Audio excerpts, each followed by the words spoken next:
E aí pessoal, tudo bem com vocês? Eu sou o Cláudio Rodrigues do minhacasajá.com. Vamos falar de casa própria? Vamos lá. Bom, o vídeo de hoje é para falar para quem está pensando em comprar um terreno e já percebeu que não é tão simples quanto ir numa loja, escolher o tamanho de roupa, cor, modelo, pegar na prateleira e acabou. Não, infelizmente você já deve ter percebido que não é tão simples assim. Você precisa, para comprar um terreno ideal, vocês precisam ter conhecimento de arquitetura, de construção, de mercado imobiliário e até de documentação imobiliária. Mas calma, não se desespere. Eu estou aqui para ajudar vocês a escolher esse terreno e desenvolver um sistema de 9 passos que você, seguindo ele, você vai conseguir achar o seu terreno para ou construir a sua casa própria ou iniciar o patrimônio imobiliário da sua família. Vamos lá. Passo 1. Topografia. Topografia nada mais é do que o relevo do seu terreno.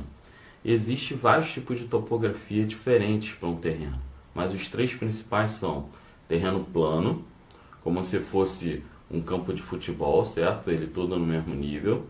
Terreno em aclive, que ele começa no nível da rua e vai subindo até o final. Tem um declive, que ele começa também no nível da rua e vai descendo até o final. O terreno plano é o mais caro e o mais raro. Mais caro porque você consegue praticamente construir todo tipo de partido arquitetônico, modelo de casas que você quiser e com pouco gasto de movimentação de terra. Quer dizer, a fundação também sai mais barata, certo? Você não prepara tanto o seu terreno. Já os terrenos em aclive, terrenos em declive, você precisa escolher um tipo de arquitetura, um tipo de casa que aproveite e tire partido dessas características. Vou dar um exemplo. Se você tem uma pessoa idosa, uma pessoa que tem problema de locomoção dentro da sua família, você vai preferir construir uma casa térrea, certo? Para não ter muitas escadas, nem rampas. Mas um terreno plano, isso é perfeitamente viável.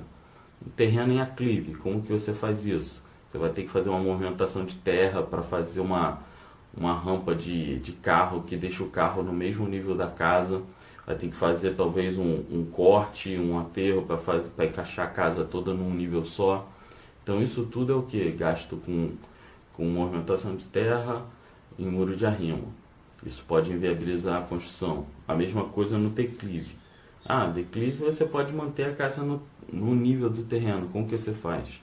Bom, você tem duas coisas. Ou você aterra o teu terreno, mas aí vai ter que fazer um muro de contenção no final. Ou quando o terreno é muito inclinado, e você não vai conseguir aterrar seu terreno, você vai ter que fazer pilotis que subam desde do terreno até o nível da rua para poder sustentar sua casa no nível da rua, deixando ela flutuante.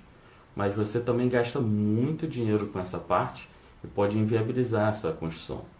Eu fico falando em inviabilizar a construção. O que seria isso? Seria você construir mais caro do que a casa realmente vai valer no futuro.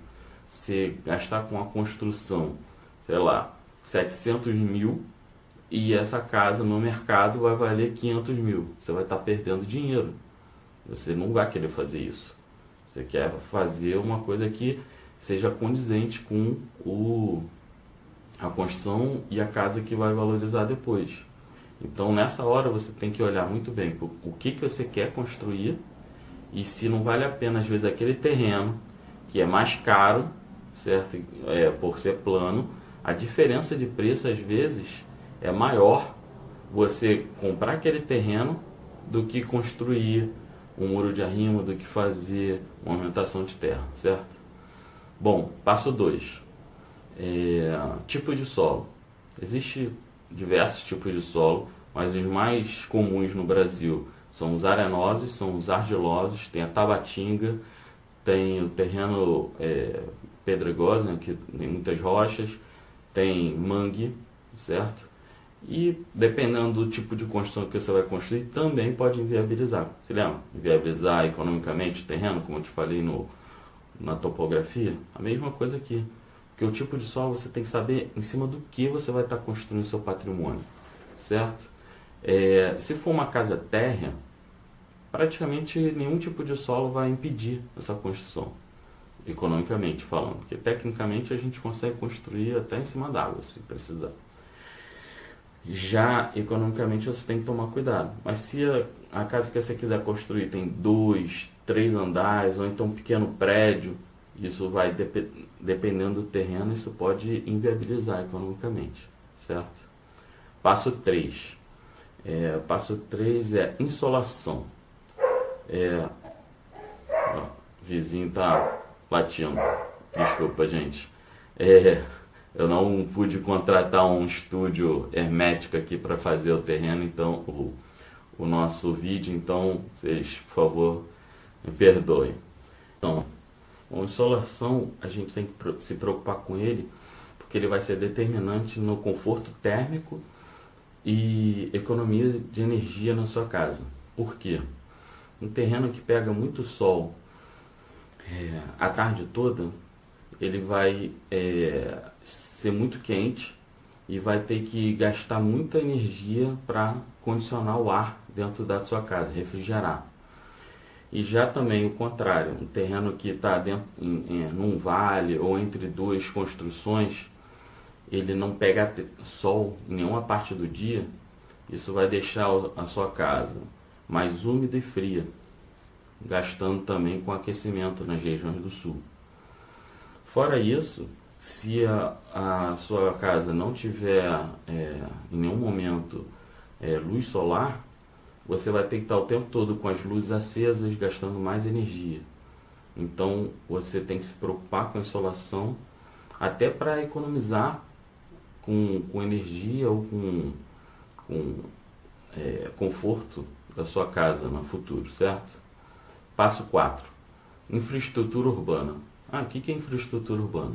São os serviços normais que você precisa, como energia solar, abastecimento de água, esgoto, telefone, internet. Aí você vai perguntar, mas Clóvis, claro que meu terreno vai ter isso tudo. Vou comprar onde? No meio da Amazônia, no meio da selva? Não, a Amazônia também tem isso tudo. Eu estou dizendo assim, no meio da selva, ou numa praia deserta? Não estou falando isso. Mas se você tiver sorte e competência de comprar o seu terreno num bairro já consolidado, provavelmente você vai ter isso tudo.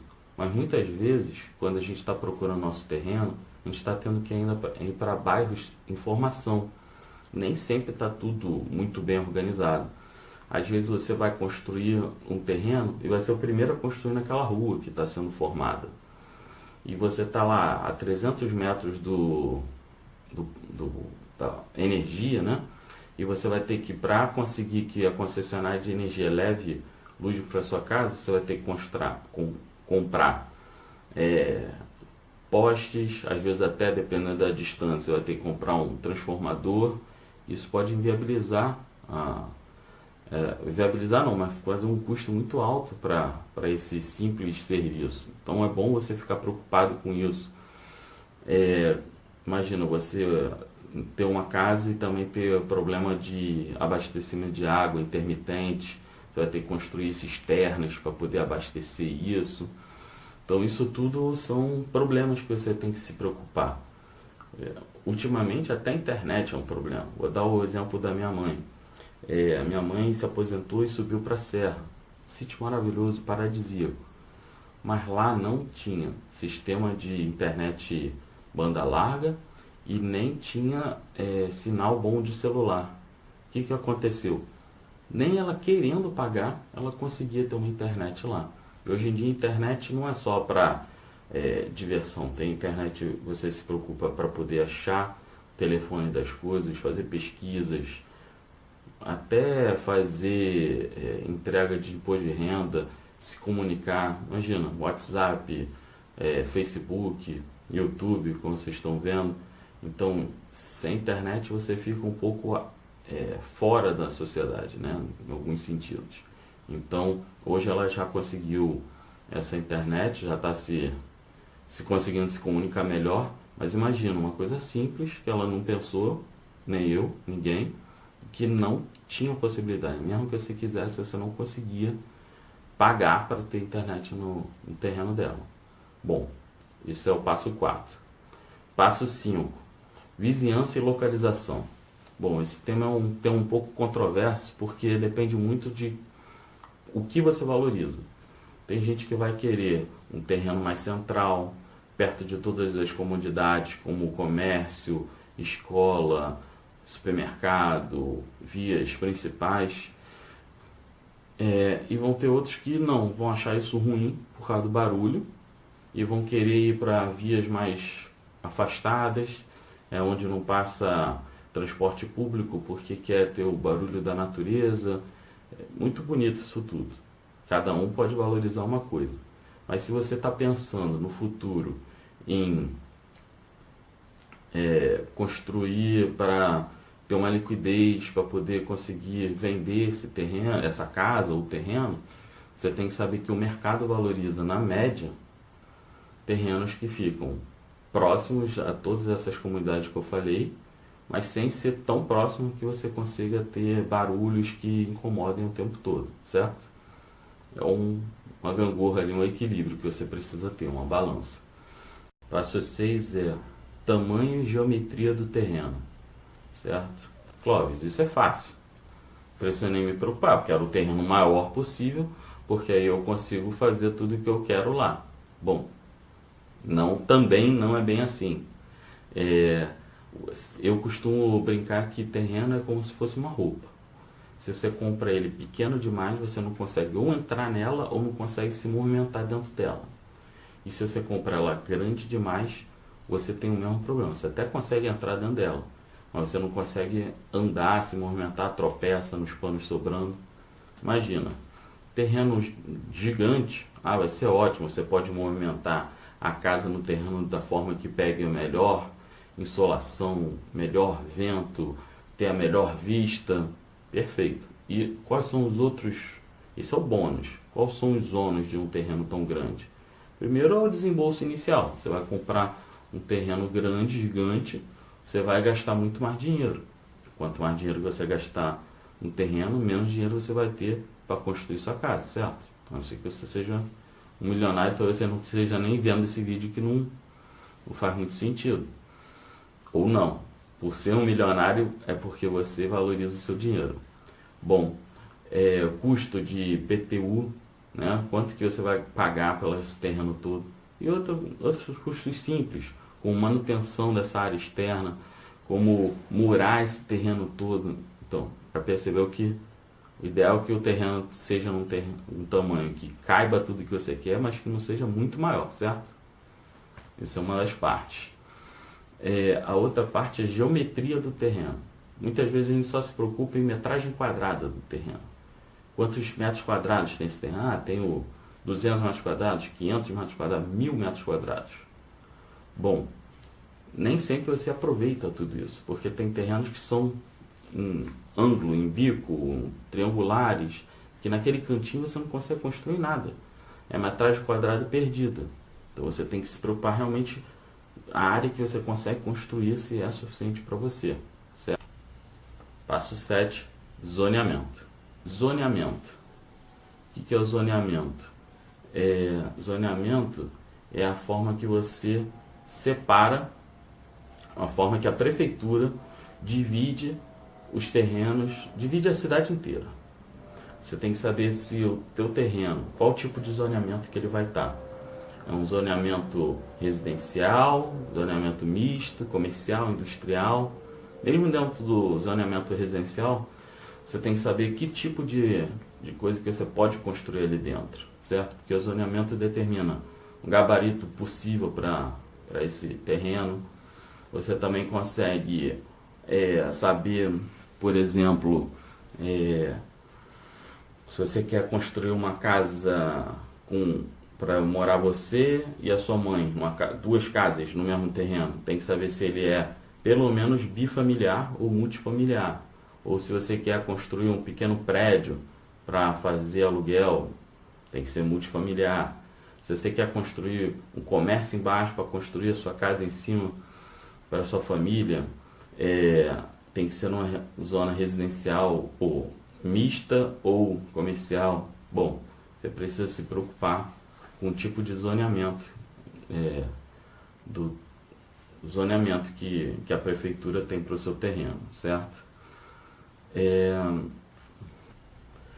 Passo 8. Legislação ambiental. Isso é muito importante, gente. Porque dependendo do que você esteja comprando, você está comprando uma verdadeira reserva ambiental. Você não vai conseguir construir nada, não vai poder cortar nenhuma árvore, não vai poder levantar uma casa nesse terreno. E a não ser que o seu objetivo seja construir, ter uma reserva ambiental particular, que pode ser.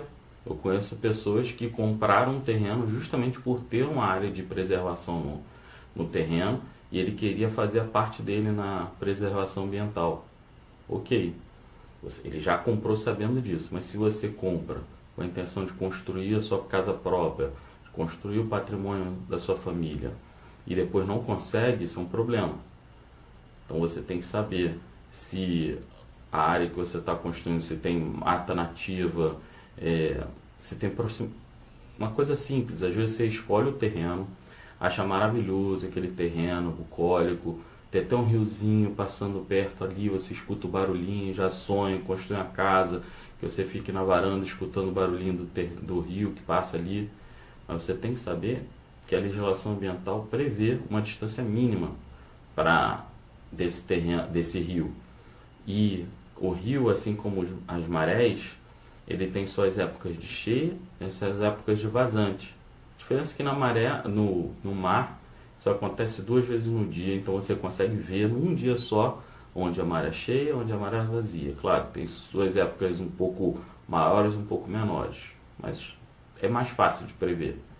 Já um rio, tem sua época de cheia, às vezes é uma vez no ano, então você tem que prever essa máxima para poder ver se realmente tem uma distância, porque além de ser perigoso para a sua construção, tão perto de um rio, a própria legislação não permite, certo? E existem motivos para isso, não é só porque é para preservação do todo, né? Bom, passo 9. Passo 9, eu deixei por último o passo 9, mas ele não é o menos importante. Na verdade, por onde eu começo muitas vezes a procura do meu terreno. Passo 9 é documentação do terreno. Primeira coisa que eu faço antes de olhar o terreno, ainda no telefone, quando eu estou pesquisando para mim ou para os meus clientes, você tem a documentação desse terreno? Você tem o RGI desse terreno? A RGI é o Registro Geral de Imóveis. É como se fosse a certidão de nascimento do seu terreno. Ali, a partir do momento que ele é formado para a prefeitura, né, ali diz quem foram todos os donos, como que passou, se ele repartiu de um terreno grande, se ele aglutinou vários terrenos pequenos. Ali você consegue ter certeza do que você está comprando e certeza de que aquilo dali é seu e vai fazer parte do patrimônio da sua família. Imagina, você vai construir um dos maiores investimentos que você vai fazer na vida em cima de uma coisa que não é sua, que você não tem certeza, que pode vir alguém tirar, ou o dono real do terreno, ou então ser um terreno da União, do governo. Então você tem que tomar muito cuidado com isso. Até porque muitas vezes, infelizmente, no Brasil acontece, você compra um terreno e ele é de posse, ele ainda está sendo resolvido, aquela conversa toda de vendedor, e quando você vai tomar posse, descobre que já tem alguém lá que também comprou esse terreno. Porque quando você tem um RGI, ele só consegue vender para uma pessoa. Quando é terreno de posse, ele pode vender para 10 pessoas, infelizmente isso acontece, e depois você e os outros compradores que compraram aquele terreno, um só terreno, um monte de comprador, vão ter que entrar na justiça, uma enrolação. Bem, é um problema. A documentação é muito importante.